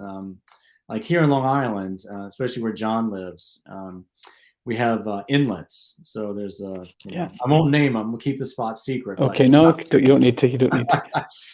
But even by me where I go, it's a little. I'm about an hour from the beach, door to door. John Guido's, I think 5 minutes, and He just said 2 miles, and he said Yeah, he said it a couple of times. So he's letting us all know he lives beside the coast. it's kind of ridiculous. So Yeah. He's a lucky guy. Yeah, that's the thing. So a lot of us, I have to do it before work. So I got the button-down shirt and the slacks and the shoes in the car, and I'm gelling up the hair, and putting on the deodorant, and I'm getting dressed on the sand basically, so I can show up for work at 9 a.m. or 10 a.m. A friend of mine's a school teacher, and he would a surf company. He actually fantastic surfer. and they said they would have filled a big drum of hot water, and they had a Mm, battery powered shower, and they'd wrap it up, and they'd go surfing in the morning, come out of the water, shower themselves off at the back of their car with a little pump, get yeah. changed into their suits to go teaching. So that's dedication. That's dedication. Don't have enough time to get back home and get a shower before you go to work. So do it all at the beach. Shower before you Yeah. head to work. Yeah, but like I just ordered a new Banshee from Peter, at Mega, Yeah, and yeah, yeah. I will say, if I could try out the boats, I really had my eye on the Apex. I think in my skill level, I'm not ready for a Prodigy or Enigma, or there's a few for used boats that John and his crew have out there, like a Boost and a couple other Megas, and John's got some PS boats and things. But like I did my calculations and all the things that I want in a boat and like, and Yeah, yeah. and what I want to get out of it. And the only reason I picked the Banshee was because I actually got in a Bullet XS in Jersey. The guy brought it up here in Long Island, Bill. And as soon as I got in that boat, I was like, wow, okay, that's me. That's my personality. The length of it, as it was easy to get into the wave. I got it up on its rail, went down the line. I turned into the flats towards shore. I didn't catch the nose at all like I do on my Cyclone sometimes. It's a foot shorter, Mm-hmm. maybe a little more rocker. I don't know. And I was like, wow, this is cool. I think that I want to give this a shot. And unfortunately, I'm not like John that has 8 boats in his quiver. He bought two boats off Chris last year, didn't he? I Yeah, think yeah, yeah. I thought that. All right. I thought he'd seen 2 boats. All right. yeah. He's a Here he is now. billionaire. No, he's a hardworking guy. He's a traveling guy, and he gets the use out of the boats. Yeah, yeah. Like he says, we're out here every day, and if they're not out there every day, they're checking the waves every day. They're at least driving down to the beach, ready to go out every day. And if they don't go out at 6 a.m, like I've experienced with them, they're like, oh, we're going to go home and come back at low tide. And I just drove an hour and a half, 2 hours to meet them, so I'm going out anyway. So, I'll be honest, Richie. One of the first things I do in the morning is go on and check the surf cam. And yeah, there's a camera in Sligo that I would use, and it's just been it's not a beach I surf. I don't surf this beach at all. But when the camera turns and points a certain way, if I see whitewater, I know that the waves I surf are working. yeah. So one of the first things I'll do in the morning is like, oh, check that and see what's happening. Yeah, actually, unfortunately for John, they installed a surf cam at his break. It's not really where the surf kayakers go, more in the surfing area and the beach area where the boardwalk, kind of goes. But you can get a sense on what the waves are like. So every once, I think I see his friend Peter paddle into the camera, and then paddle off. But this guy Bill had a question. I was going to ask you. Yeah, too. just see it here now as well. Yeah. Yeah, I mean, this isn't I just brought this paddle in because I could fit it through the door in my wife's office here. But I think I'm doing a 194 centimeter. I'm 5'9". My reach is okay, and sometimes I do feel like my paddle is a little short. Like I feel like I'm a little close to the center sometimes, and every once in a while I'll grab the paddle a little more towards the end, and it's and it feels like I'm getting a little more dig, without all that length and the feather too. I mean, do you really need a 30-degree, 45-degree? I use a 30. I'll tell you why, because I think if you use a flat paddle, I think you break a lot of paddles if there's no feather. Oh, interesting. You think if you get slammed and both blades hit the water at the same time, that paddle's going to get loaded with all that energy. So I tend to always keep a 30-degree feather. So when you do get pushed, one blade's going to slice. Interesting. So it's going to take the pressure off the paddle. But Bill's question there is that get ready for this, a 180. My paddle's 180. So, but I did get a new paddle there. Like I've only used it's like a toothpick. I got another one made because I felt that sometimes my roll isn't as good as I'd like to be. So I got a paddle there. I only picked it up a few months ago. 186 it's at, so it's Yeah. 186 centimeters, and that actually feels really long for me because I'm so used to paddling with a Oh, short yeah. paddle. So, and Yeah. the theory behind that is just strokes. If I'm paddling out and I need to get some strokes down, Yeah. it's more revs. It's the revolutions. I can get more strokes in, and even going up a wave, I can get maybe an extra stroke because of the shorter paddle, and that Okay. extra stroke can get me over it and not get slammed backwards. So the but the paddle's a preference that people have. I did have a set of Werners that I was using for a while, and Yeah. John says he just got a 190. I did have a set of Werners that were about 192 or 194, I think they were, and Okay. Yeah. I got used to them. I paddled with them, and they were, Yeah. you kind of get used to it. They certainly made the roll a lot easier, Yeah. but there was times where I thought I've just missed that wave because I was one stroke short. Uh, yeah. And that's where the short paddle comes in. So when I want to catch something, I can get 5 or 6 strokes down really quickly, and Yeah. and I think the boat doesn't start moving until you're really on stroke 6. Yeah. Yeah. It doesn't start really moving forwards until you get maybe the 5th or 6th stroke down. So Flying. Yeah. Getting some speed. Yeah. yeah. So it's more the revs. That's why I go short with the paddle. So, but Yeah. it's Yeah. a trade off. It's a trade off. I'm not a big physical guy. I'm not overly strong or anything. So I have to get the stroke number of strokes down rather than full power of the.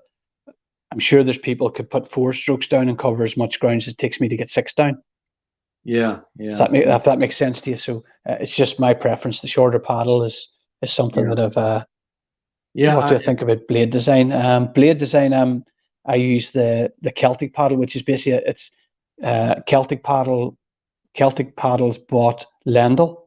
So my paddle blades they used to be called the Lendl Mystique, and they're now called the Celtic Reef, but it's the Yeah. exact same blade. It's the same blade. So, and some people like a really, really big blade. Some people love a small blade.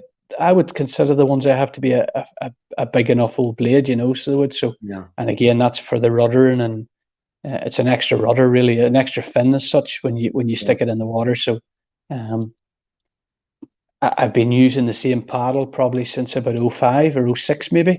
Yeah. So I've just got used to it. And if Yeah. the paddle starts to break down or I need a new paddle, and I just go, give me another one of those because that's what I'm used to.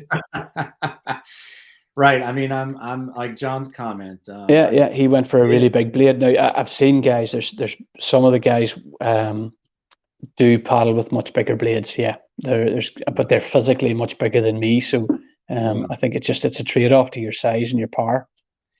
Yeah, I bought an Aquabound. Well, first of all, it was hilarious. I was breaking, I don't know if you know Dick's Sporting Goods. Basically, it's a sporting goods store that sells the paddles for the old ladies that want to take it down. Well, Yeah. they're aluminum, and we had them here in the garage. And before I knew anything, there's old pictures of me with the big blade, and it was like 210 centimeters, 220, 260 or Hey, you're a sea kayaker if you're using yeah, them. yeah. And they're $40.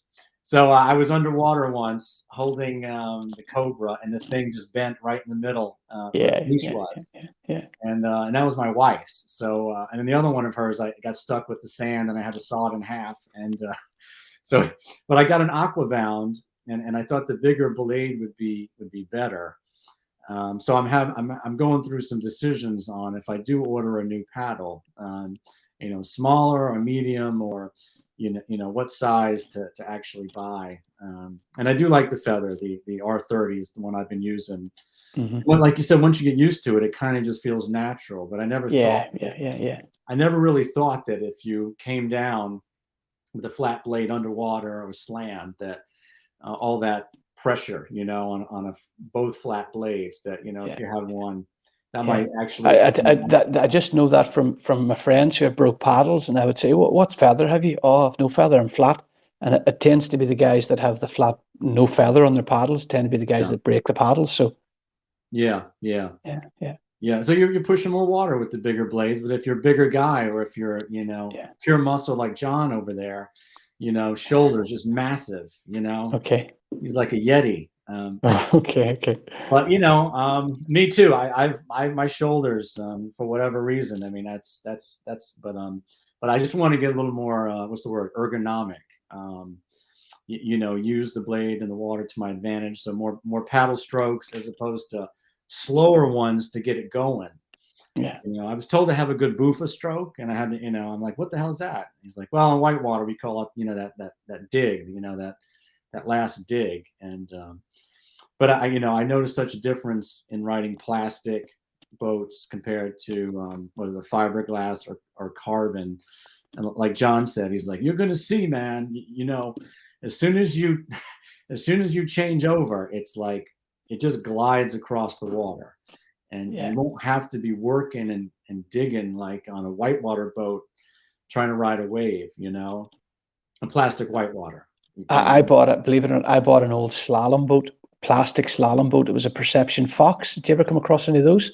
No, I No, think. that was my first surf boat. It was a Okay. plastic. It was a slalom training boat, Oh, and okay, interesting. I Yeah, surfed that for a good winter. And yeah, my friend, he bought a composite boat, which was a Mega Storm. It was called. It would have been like the beginner mega mhm, boat, so quite round rails. And the difference in the two boats was day and night, And yeah, any day that I was going surfing and he wasn't, I was taking his boots to the surf. So, yeah. but we've all paddled the plastic boats in the surf, and Yeah, some guys can absolutely rip in them. They can even surf a plastic boat really really well. But yeah, uh, once you get into the composite boats, you just go, why am I paddling a plastic boat in the surf? I need to yeah, get into a composite boat because they just glide so much better. You're right, across the water, and they're yeah. purpose built. They're purpose built for surfing. So they're the right tool for the job. Yeah, I'm a skeptic. So when I read something, someone tells me something, I'm like, okay, yeah, sure. And then I go and try it. I'm like, oh boy, it is night and day. Yeah, yeah, And once you try it yourself, like Chris says, try every paddle you come across to get the feel of it. And that's true too. yeah, yeah, yeah, For yeah. whatever reason, I have some wrist problems, not related to kayaking. So I was just wondering if the feather was affecting my wrist and making it worse. But it happened before I got the R30 feather. It happened before I was even really kayaking heavy. So I was just trying to figure out how to keep my hands and my wrist. And I put cold water wax on my paddle Mhm. because I grab it kind of loose, and I got the gloves on, especially when I have any gloves on.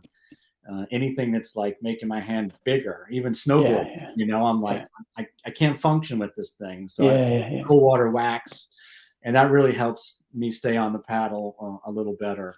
And I've gotten used to the feather, Yeah. the R30. I don't think I'd want to go down any less than 30 myself. That's kind of what I've got used to, and as Yeah, I say, just stick with it. yeah, yeah.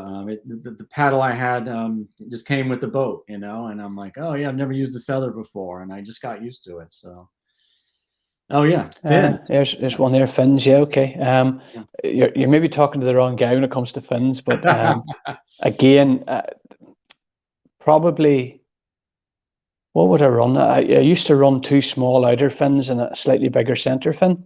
yeah, like Um, surfing, like on the yeah, yeah, yeah. surfboards. Yeah, Probably I would have been running 2-inch fins and then maybe a three in the middle. yeah, Um, I found now with the few times that I've surfed my Fusion with fins in, certainly the 2-inch fins is plenty for me in it. Just yeah, I found it very very stiff when I went to a slightly bigger fin, and yeah. I do it kind of too. was. Yeah, I thought it was scary because you're just not in control anymore. Once you go big fins, and it's always good to regain some slight control when you're on a decent sized wave. Then you're moving pretty fast. So Yeah, um, yeah, I exactly. just I feel more comfortable with a slightly smaller fin.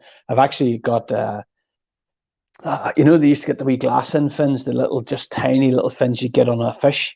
They're Yeah, glassed in. Sometimes I've got a couple of those as well. That can run as just wee side fins. If I need them, but yeah, tend to find about 2-inch side fins or thruster fins, and maybe a slightly bigger center fin. But yeah, and again, sometimes I run with all fins the same size. I think my HP boat at the minute has three 2.5-inch fins in it. That's yeah, sort of this, and I did buy a 3.5-inch fin, but I just found I couldn't get off the beach with it. It was sticking in it. So That's you obviously you don't spend time, you don't go surfing to spend time sitting on the beach. You want to get into the water as quick as you can. So, Yeah. and attend. Somebody actually messaged me earlier tonight about this, and this says, why do you not surf a HP boat? And I was like, because I surf over a reef and I launch off rocks, so it's so hard to launch with the fins. And Right. I've broke more fins launching and pulled fin Gotcha. boxes out of boats trying to get into the water and stuff. So it's Yeah. just easier to go in the finless boat and just set the boat down, get into it, and get lifted off, and away you go. Yeah. Whereas with the fins in on the rocks, you're going to hit something. You could think you're almost off the shore. You hit something, you put your hand onto the boat, and you realize you've knocked the fin back. You go back in and do it again. I've seen me days 3 and 4 attempts to launch, having to go back in, take the screwdriver to the boat, and move the fin again because it's got Yeah. knocked back. So it's more where you surf, I think. And if you were launching on beaches all the time, then fins are no problem because Yeah. they don't really affect the launch as Yeah. such. It's But the sand. That's us. So that's here. We're all yeah, sand launch here. yeah. Yeah. So that's great. I mean, I know what Bill Casey is here, and we're kind of on parallel paths. He's in Jersey, and we both kind of got into the role, the HPs around the same time, I guess. So he and I have been going through the whole fin thing, and we're spinning out by accident, or a half a week. I'm reading Bill's there, and I've actually Yeah, seen some of Bill's videos. Bill's a very good surfer, so he is. yeah, Depends where the fin is in the box. Where do you put it? Do you start with him at the front? And he said he's sliding a bit from what I can see there. That would tell me his fins are maybe a little bit too far forward. yeah, yeah, So maybe slide them back a little bit in the box, and it's it doesn't take a lot to affect the performance in the fin that much. So yeah, but you tend to be, what you would do then is you just put a little mark on your fin box, maybe a little bit of tape or something, just to say, yeah, on a big day this is where the fins sit in, and on a small day this is where I put them. And yeah, and then your setup is a lot quicker. You can set the boat up for the conditions when you arrive at the beach. If you arrive on a big day and you think, oh, the fins are a wee bit far forward, you just slide them back to the big day position, and you go yeah, from there. Um, yeah, and, yeah. and as you said, maybe he needs bigger fins. Maybe just that's what'll suit him. So half an inch will make a huge difference on the fin. Yeah, So if he's well, got his bullet XS, and maybe his yeah, weight, where his seat is, I think there's a good bit of rocker in the bullet XS, yeah, maybe. yeah, I mean, so yeah, if you think about it, if you are a little too far forward, even your weight, the tail's going to be up in the air a little more. That means the yeah, fins are going to be yeah, up. So yeah, I yeah, actually I moved my seat back in my Cyclone, and I feel better. I don't feel like when I'm going to nosedive constantly. But I feel like I've gotten a little better.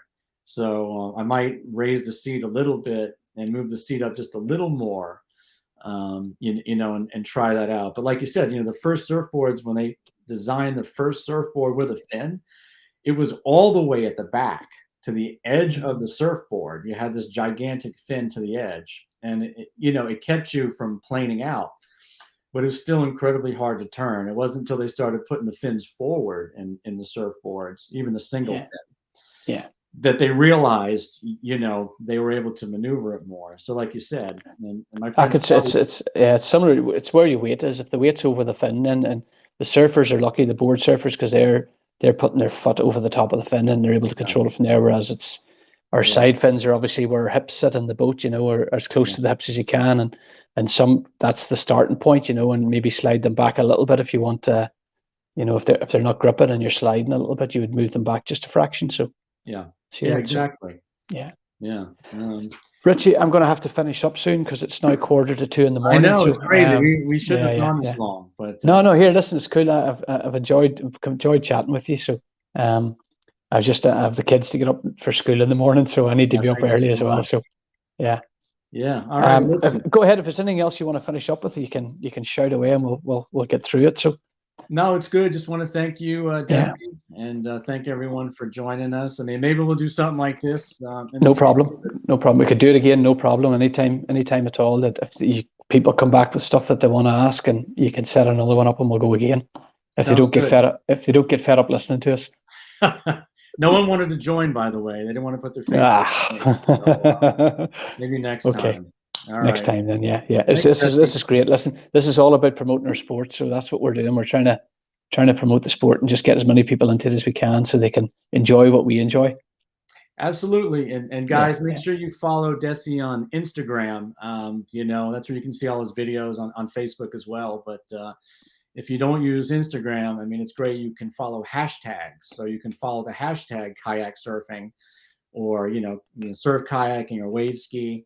And in your Instagram feed, you'll constantly see all those posts related to kayak surfing, as opposed to just following the group or one person. So, yeah, yeah. you put plenty of videos up, man. They're great. They're so helpful. And, it kind of gives us inspiration. I know it does for the guys in the group. So thank you. No problem, no problem. Great chatting to you, Richie. Great, Dessie. Thanks, everybody. Yeah, Everyone take have a good care. night. Okay, All all the right. best. See you later. Take care. Bye bye.